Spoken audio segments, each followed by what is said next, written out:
ശിവായ നമ ശിവായ ശുഭാനന്ദ ഭാഗ്യമാ നമ ശിവായ ശുഭാനന്ദ ഭാഗ്യമാ നമ ശിവായ ശുഭാനന്ദ ഭാഗ്യമാ നമ ശിവായ ശുഭാനന്ദ ഭാഗ്യമാ നമ ശിവായ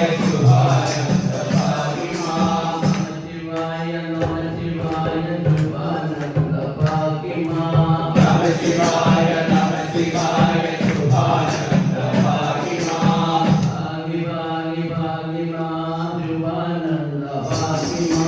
ഭാഗ്യ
ഭാഗ്യമാ ശുഭാനന്ദ ഭാഗ്യമാ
ചിലർ പറയാറുണ്ട് അമ്പലത്തിൽ പോയാൽ ഇങ്ങനെയുള്ള പാട്ടൊക്കെ കേൾക്കാം ഇതിലൂടെ എന്തായി പാട്ട് കേൾക്കാത്തെന്ന് ചോദിക്കുന്നു.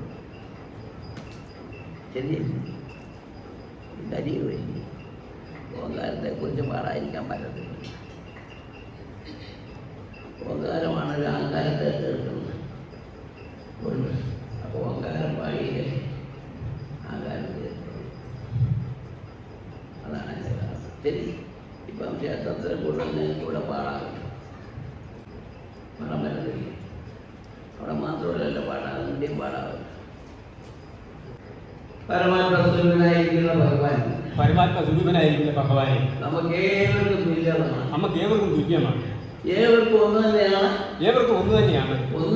ഒന്നായി തന്നെ നമുക്ക് നിന്ന് ഭരിക്കണം. ഒന്നായി തന്നെ നിന്ന് നമുക്ക് ഭജിക്കണം. ആ ശക്തിയെ ഒന്നായി ഭരിക്കണം. ആ ശക്തിയെ ഒന്നായി നിന്ന് ഭജിക്കണം. ആ ഏകശക്തി ഒന്നാണ്. അതിനെ ഒന്നായി ഭരിക്കണം, ഒന്നായി സ്തുതിക്കണം. ഒന്നായി സ്തുതിക്കുകയും വേണം. സ്തുതിയും കർമ്മവും ഈ സ്ഥാപനത്തിന് അത്യാവശ്യമായ കാര്യം. സ്തുതിയും കർമ്മവും ഈ സ്ഥാപനത്തിന് അത്യാവശ്യമായ കാര്യമാണ്. കാരണം ഉടമസ്ഥന്റെ കൽപ്പനയാണ്. അതാണ് ആ ഉടമസ്ഥന്റെ കൽപ്പനയാണ്. ജായും പകലും ധാരാസ്തുതി, ജാതി പകരും ഈ താരാസ്തുതി, തീരാസ്തുതി എന്ന് പറഞ്ഞാൽ ഒരിക്കലും തീരുകയില്ല. ഒരിക്കലും തീരാത്തത്. അന്ത്യം വരെയുള്ള സ്തുതി, യോഗ അന്തരം വരെയുള്ള തീരാസ്തുതി. അതാണ് തീരാസ്തുതി. അതാണ് ധാരാസ്തുതി, തീരാസ്തുതി. അപ്പൊ അതെ, അതിൻ്റെതായ വ്യവസ്ഥപ്രകാരം നാം നടത്തുമ്പോൾ, അതിൻ്റെതായ വ്യവസ്ഥപ്രകാരം നാം നടത്തുമ്പോൾ ആ കൽപ്പിച്ച കൽപ്പന നൽകിയ തമ്പുരാൻ, ആ കൽപ്പിച്ച കൽപ്പന നൽകിയ തമ്പുരാൻ നമ്മോടുകൂടി എഴുന്നള്ളൂ എന്നുകൊണ്ട്, നമ്മോടുകൂടി എഴുന്നള്ളൂ നിന്നുകൊണ്ട് അനുഗ്രഹം ചൊരിഞ്ഞുകൊണ്ടേ, അനുഗ്രഹം ചൊരിഞ്ഞോണ്ടേ ശരീരത്തിലെ നാമത്തെ അതാണ് ശരീരത്തിലെ നാമത്തെ നാം എന്നെ ഒന്നാണെന്ന് പറയാൻ കാരണം അതാണ്. അതാണ് ശരീരത്തിലെ നാമസങ്കീർത്തനം പാടി സ്തുതിക്കണം നാം എല്ലാവരും ഒന്നാണെന്ന് പറയാൻ കാരണം അതാണ്.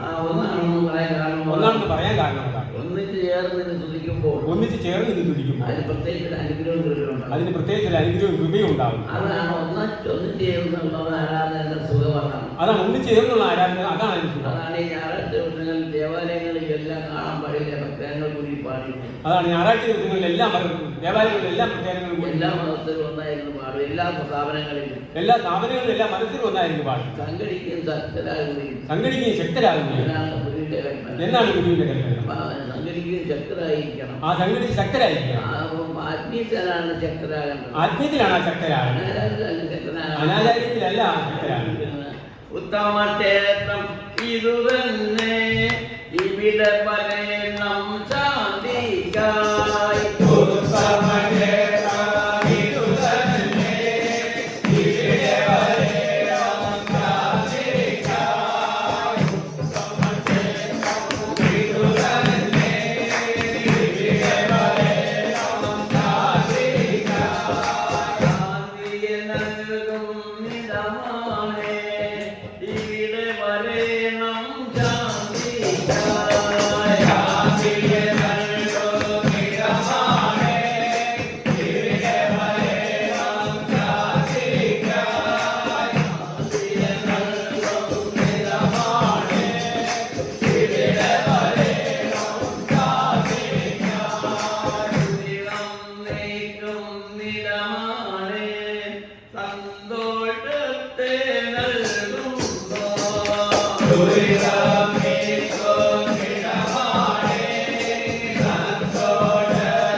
പോയിരുന്നാലും കേൾക്കുകയില്ലെന്നുള്ളത് പരമസത്യം. ഇവിടെ പോയിരുന്നാലും കേൾക്കുകയില്ല എന്ന് പറയുന്നത്. ഇവിടെ പറയുന്നത് കേട്ട് ഗ്രഹിക്കണം. ഇവിടെ പറയുന്നത് കേട്ട് ഗ്രഹിക്കണം. അതിൽ കൂടി ആയിരിക്കണം. അതിൽ കൂടിയാണ് നാം ദൈവത്തെ കാണുന്നത്. അതിൽ കൂടിയാണ് നാം ദൈവത്തെ കാണുന്നത്. അതിൽ കൂടിയാണ് നാം സർവസ്വമുള്ളതായിരിക്കുന്നത്.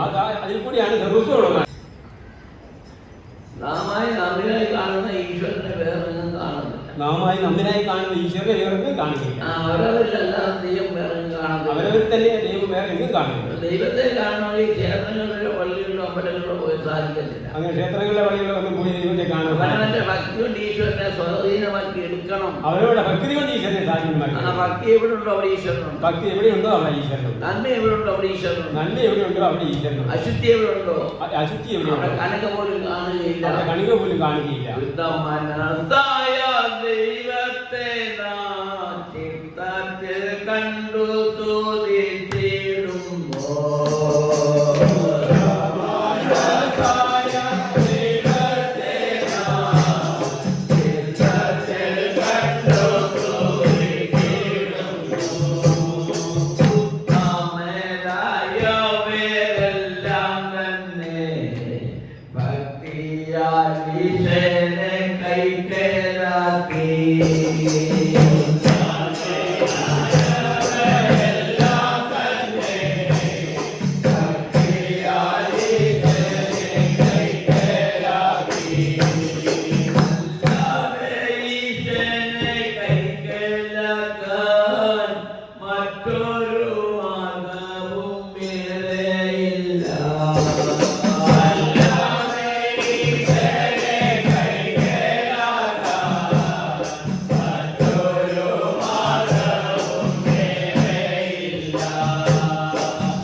Lord,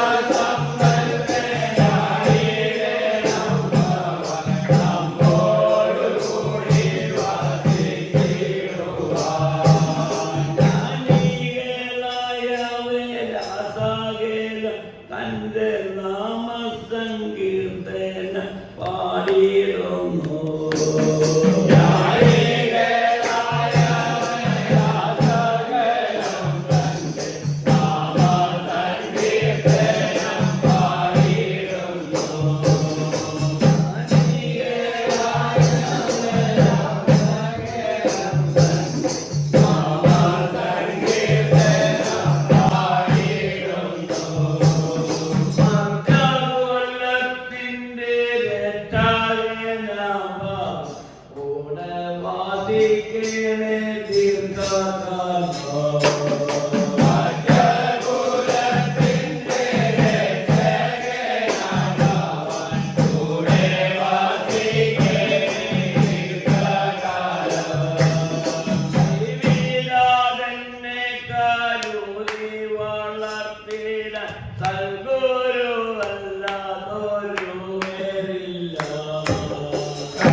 ആശ്രിതവത്സനും രക്ഷകനും ഗുരു തന്നെയാണ്. അവർക്ക് അത് മാത്രമല്ലാതെ മറ്റാരുമില്ല ഈശ്വരൻ. അവർക്ക് അത് മാത്രമല്ലാതെ മറ്റാരുമില്ല ഈശ്വരൻ. ആത്മബോധികൾക്ക് സർവത്തിനുമായിരിക്കുന്ന ദൈവമാണെന്ന് അവർ ഉത്തമബോധ്യത്തോടുകൂടി വാഴ്ത്തുന്നു. സർവത്തെ ദൈവമാണെന്ന് ഒറ്റ ചിന്തയിലാണ്.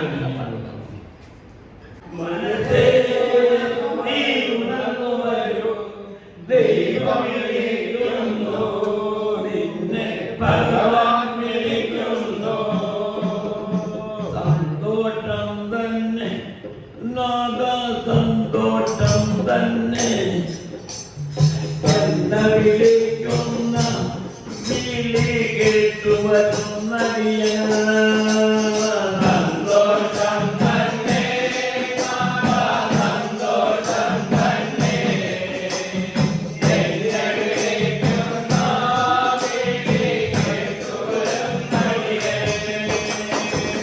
നേരം പോലും അങ്ങേ കാണാതിരുന്നീടാ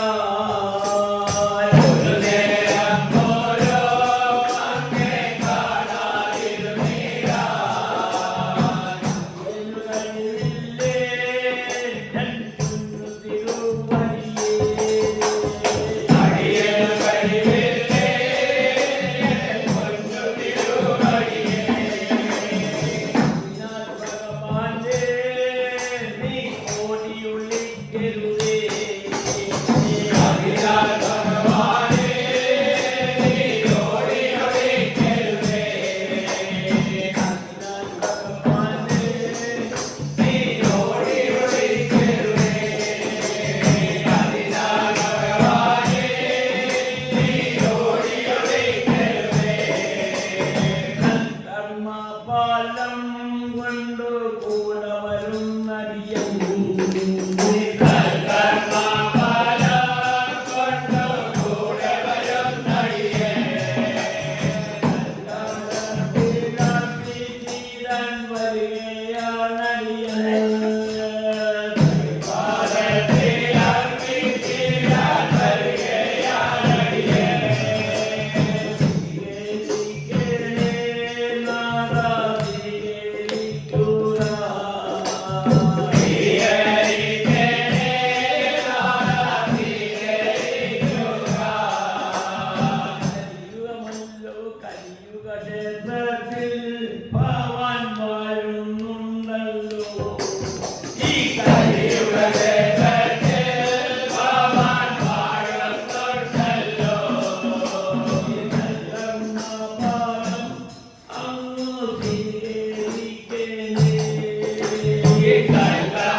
കരുണാനിധിയല്ലേ തിരുവഴിയുള്ളം കഴിയണമെങ്കിൽ കരുണാനിധിയല്ലേ.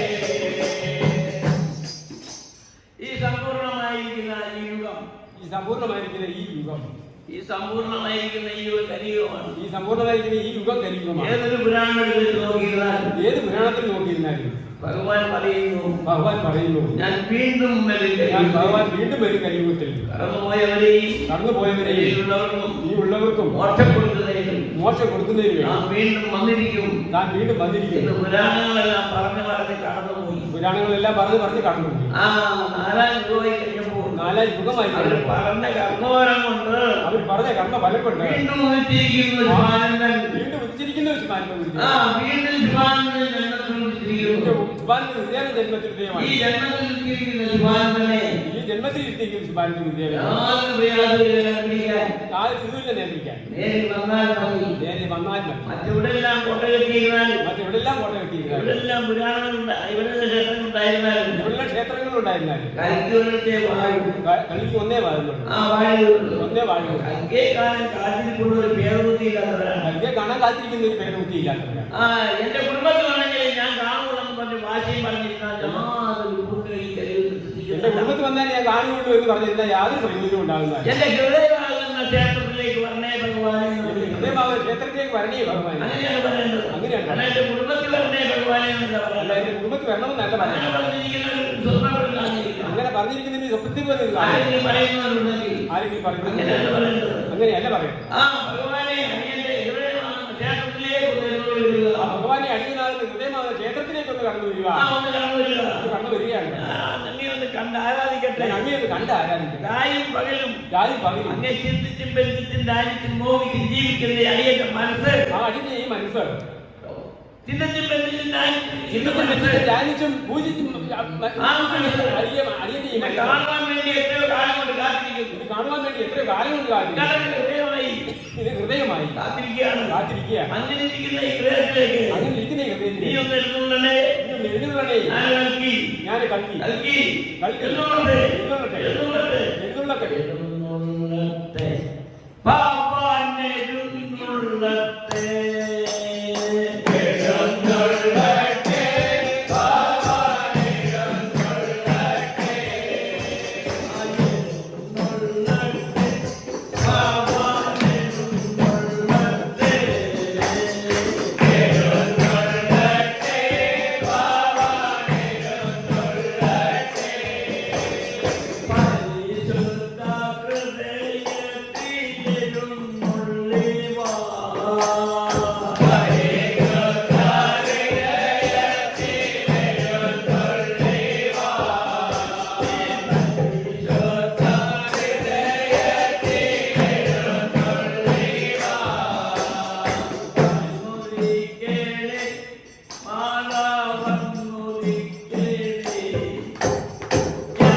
വാഴ്ച തന്നാളേ കലിയുഗത്തിലെ കൽവിയോടെ വാഴ്ച തന്നാളേ കലിയുഗത്തിലെ കൽവിയോടെ വാഴ്ച തന്നാളേ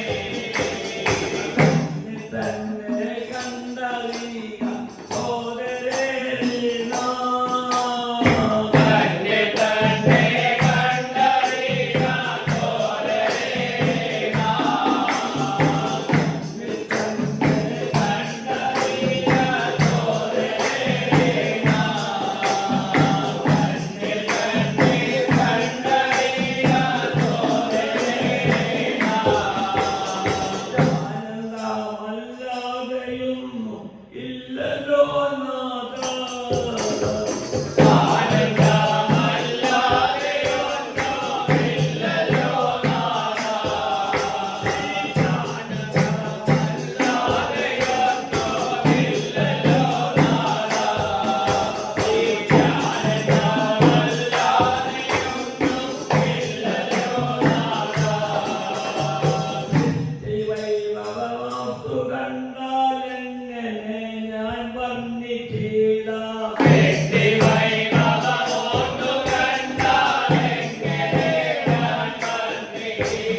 കണ്ടുകണ്ടിരുന്നു പോകയില്ലടിയൻ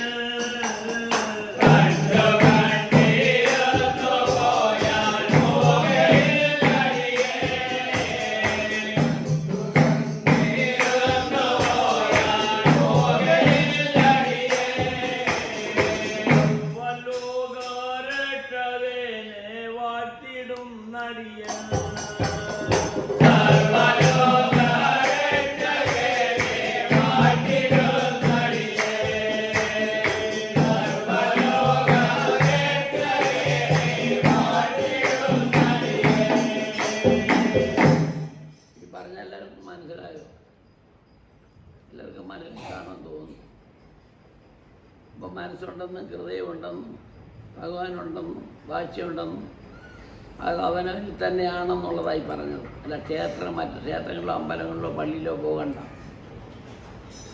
മനുഷ്യ ശരീരം തന്നെ ഭഗവാന്റെ വാഹനം അല്ലെങ്കിൽ ക്ഷേത്രം. അവിടെയാണിതെല്ലാം. ചിലർ പറയും ആരോഗ്യരോഗം ഇവിടെ ആണെന്ന്. ആരോഗ്യരോഗം കൊണ്ട് നടക്കുന്നത് മറ്റൊരു ആരോഗ്യം എന്ന് ഇവിടെ ആണെന്ന് ചോദിക്കും. അത് വീട്ടിലത്തെ വലിയ അകമാറുപത്ത പുറമാറുപത്ത എന്ന് പറഞ്ഞ എൻ്റെ ശരീരം തന്നെ എൻ്റെ ഉള്ളിലെ കാര്യങ്ങളല്ലേ പറഞ്ഞിരിക്കുന്നത്.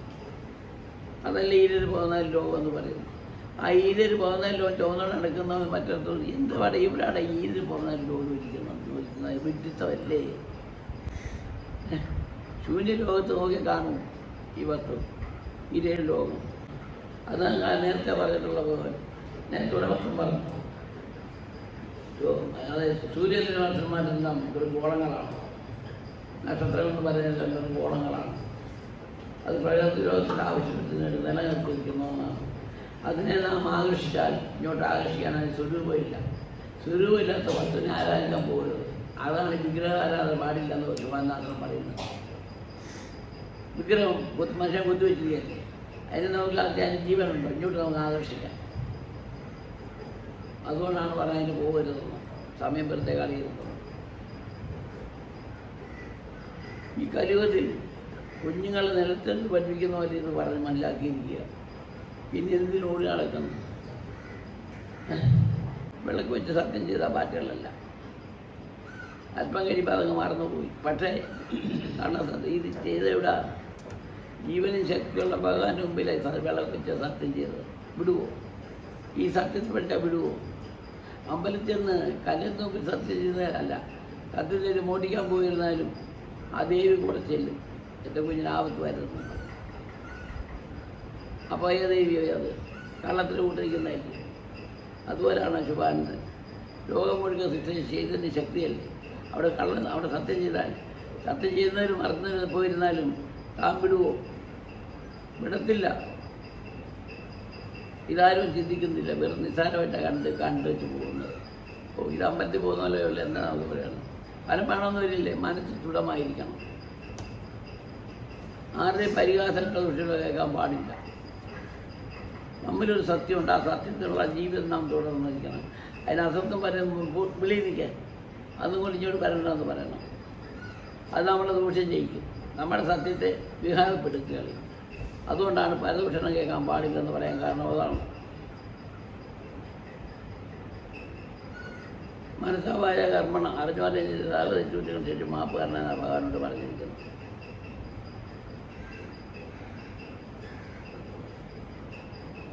വാക്കുകൊണ്ടും വചനം കൊണ്ടും പ്രവൃത്തി കൊണ്ടും ദോഷം വരാൻ പാടില്ല. അത് ഭഗവാൻ ഇഷ്ടമല്ല. ഇഷ്ടമല്ലാതെ ഒന്നും ചെയ്യാൻ പോകരുത്. അപ്പം നാം അങ്ങനെ ഇഷ്ടമല്ലാതെ ചെയ്യാൻ പോയിരുന്ന നാം കുറ്റവാളിയാണ്. അതിനാരും ഇടം കൊടുക്കരുത്. ഇത് കലിയുഗമാണ്. കുറച്ച് മനസ്സോട് പറഞ്ഞു, കുറച്ച് ഭക്തിയായിട്ട് പറഞ്ഞു. പരിഹാരങ്ങളുടെ കുറിച്ചുകളൊന്നും പറയാൻ പാടില്ല. ആരെവിടെ ഇരുന്ന് പറയുന്നതും കേട്ട് ഗ്രഹിക്കുന്ന ഒരു ശരീരത്തിൻ്റെ ശക്തിയാണ് വിളിച്ചത്. അത് മറക്കരുത്. അതാണ് പറയുന്നത്. അന്യദേശത്ത് പോയി അന്യനെ ചിന്തിച്ചാൽ പൊന്നും വിളക്ക് പോലെ ഒന്നിൻ്റെ ഉള്ളിൽ പ്രകാശിക്കുന്ന വസ്തുവാണ് ഞാനെന്ന് പറഞ്ഞത്. നിങ്ങൾ വിചാരിക്കും ഞാൻ എന്നെ ആരും പ്ലെയിനെ കൊണ്ടുപോകുന്നില്ല, പിന്നെ എൻ്റെ കൂടെ വരുമോ നിങ്ങൾ ചിന്തിക്കും. അത് അബദ്ധമല്ലേ. പുള്ളിയെ കഴിഞ്ഞാൽ അതിവേഗനയാണ് അതിരിക്കുന്ന മനസ്സിനെ കാണാൻ, അതിരിക്കുന്ന ആൾക്കാരുടെ മനസ്സിനെ കാണുന്നതിന് അതിവേഗത കാണാൻ സാധിക്കും.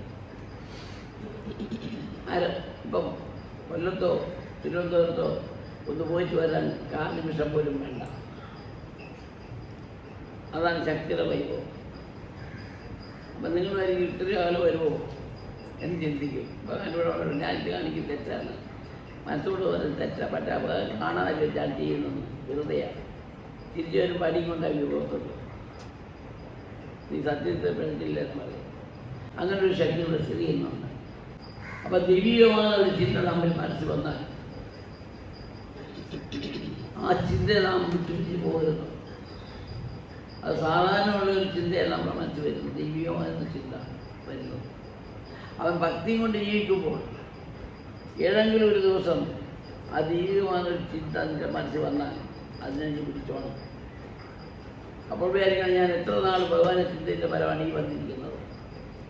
അപ്പോൾ ഭഗവാൻ രൂപമല്ല, ആ ചിന്തയാണ് ആദ്യം വരുന്നത്. അതൊരു സുഖമാകുന്നൊരു ചിന്ത ഉണ്ടാകും. അപ്പോൾ അതിനെ പിടിക്കുമ്പോൾ അതിനെ നാം വളർത്തിയെടുക്കുമ്പോൾ നമ്മൾ ബന്ധിച്ച് നിൽക്കുന്ന അനിത്യമായ ചിന്തകളെല്ലാം ഒഴിഞ്ഞാൽ പോകും. അപ്പോൾ അതിനെ നാം വെച്ച് ഉയർത്തണം. അതാണ് ദൈവത്വം എന്ന് പറയുന്നത്. അതിൽ നിന്നാണ് നമുക്ക് ആശ്വാസം, ശാന്തി സമാധാനം നമുക്ക് ലഭിക്കുന്ന വഴി അതാണ്. എത്രയെല്ലാം ക്ഷേത്രത്തിൽ പോയിരുന്നാലും ഏതെല്ലാം അമ്പലത്തിൽ പോയിരുന്നാലും നമുക്ക് ലഭിക്കേണ്ടത് ലഭിച്ചിരിക്കണം. അങ്ങനെ വഹിക്കണമെന്നൊരു ദൈവത്തോടടുത്തായിരിക്കണം. ദൈവത്തിൽ നനയിക്കാത്ത സ്ഥലത്ത് പോയി ഭഗവാനെ ചിന്തിച്ചുകൊണ്ട് പ്രവർത്തിച്ചുകൊണ്ടോ നമുക്ക് ഗുണങ്ങളുണ്ടാകുന്നില്ല. നാമായി അമ്പലമുണ്ടാകുന്ന പരമാനന്ദമാകുന്ന സുഖം ഇവിടെ നിന്ന് ഉത്ഭവിക്കുന്നു നമുക്ക് ചിന്തിച്ച് നോക്കണം. ഭാഗ്യമായിട്ട് നാം പലതും ചിന്തിക്കുന്നുണ്ട്. ആ ചിന്തയിൽ എന്തെങ്കിലും നമുക്കൊരു ഗുണം ചിന്തിക്കുന്നുണ്ടോ? ഉണ്ടോ? ഇല്ല. ആ ചിന്തയല്ല ഈശ്വര ചിന്ത. ഗുരുവിനെ ചിന്തിച്ചു കഴിഞ്ഞാൽ പലനാൾ ചിന്തിച്ച് കഴിയുമ്പോൾ അതൊരു പല ഗുണങ്ങളുണ്ടാകും. ആ ഗുണത്തെ വിടരുത്. 4 ദിവസം വിളക്ക് കത്തിച്ച് ഭഗവാനെ എന്ന് വിളിച്ച് ചന്ദ്രനാൾ ഞാൻ കണ്ടില്ല, ഞാൻ എൻ്റെ ആവശ്യമെന്ന് വിചാരിക്കരുത്. ഭക്തരായിട്ടുള്ളവരെ ഏറ്റവും പരിശോധിക്കണം പറയുന്നത്. ഭക്തരായിട്ടുള്ളവരെ ഏറ്റവും പരിശോധിക്കും. അപ്പോൾ ആ പരീക്ഷ നമ്മൾ താങ്ങണം. അതായത് ആദ്യമായിട്ട് വസ്ത്രം ബന്ധിച്ചാൽ ദൈവത്തെ വിളിക്കുമ്പോൾ ഭഗവാനെ വിളിക്കുമ്പോൾ ഒരു തലവേദനയോ വല്ലവരും കാണും. ഞാൻ അമ്പലത്തെ പറ്റി ചിന്തിച്ചൊക്കെ ജീവിക്കുന്നതായിരുന്നു. അത് എൻ്റെ ഒരു കുഴപ്പമില്ല, ഞാൻ ഭഗവാൻ ചിന്തിച്ച് എനിക്ക് വല്ലാണ്ടൊക്കെ വരുന്നു. അതിപ്പോൾ മറ്റേതെല്ലാം നല്ലത് എന്ന് വിചാരിച്ച് മാറില്ല. അതൊരു പരീക്ഷണം നിങ്ങളെ പരിശോധിക്കും. പരീക്ഷണം ഉണ്ടാവും. നീ എന്നെ ഉറച്ച് വിശ്വസിക്കുന്നോ, അവിശ്വാസിയാണോ വിശ്വാസിയാണോ പൂർണ്ണതയാണോ എന്ന് ചിന്തിക്കാൻ അറിയാനൊരു പരിശോധന ആദ്യമേ നൽകും. അതിനെ തരണം ചിന്തിക്കാനുള്ള പ്രാപ്തി അവരുണ്ടായിരിക്കണം. ഓരോ ദിവസങ്ങളിൽ ഭക്തി കൂടുമ്പോൾ ഓരോരോ ദിവസങ്ങളിൽ നമ്മൾ ഈ പരീക്ഷണങ്ങൾ കൂടിക്കൊണ്ടേയിരിക്കും. അതിനെ ജയിച്ചെടുക്കണം.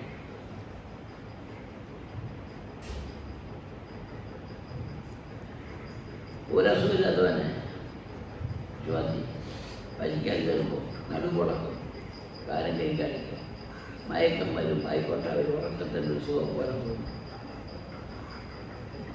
ഇപ്പം ഇവിടെ കയറുമ്പോഴേ കാണുമല്ലോ എന്ന് വിചാരിക്കുക. അവിടേക്കാണ് ആ യുദ്ധം നമ്മൾ ജയിക്കണം.